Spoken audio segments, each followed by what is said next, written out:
Is it different this time? We're talking about the escalation of war. We're talking about the Russians. We're talking about food hoarding, oil and gas hoarding. We're talking about superpowers, the brink of war. And all this was going on in October of 1962 when the Russian president shipped nuclear weapons just off the coastal United States to Cuba. And the world sat on edge for 2 weeks as we waited the inevitable nuclear war between Russia and the United States. That didn't happen. That didn't come to pass. And so cooler heads prevailed. And so every stock market drop happens for the same reason. Demand dries up, prices drop, lack of liquidity is what happens. And so this is no different this time. And so investors' biggest challenge is staying invested through them. We all see the stock market returns and what the market's done, and then there's studies that have shown like what's the average investor done. And the reason for that is in times of crises, it's easy to sell and get out. And so you're really rewarded for sticking in, staying to your plan.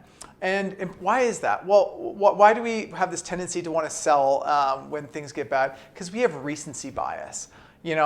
It's raining today, it's going to probably rain tomorrow, but how smart is it to say it's going to rain a week from now?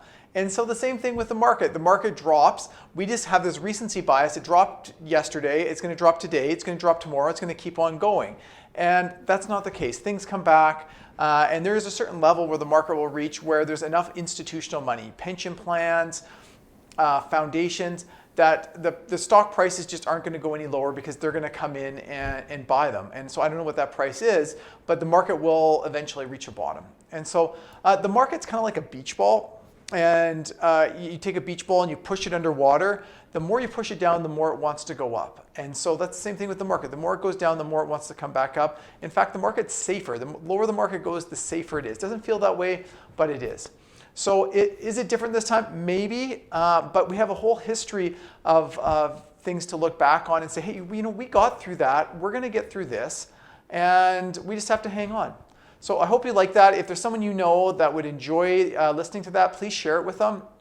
And if you'd like to sit down with me, if you're a client, please reach out. And if you're not a client, you can find me on Facebook, LinkedIn, Instagram. Have a great day.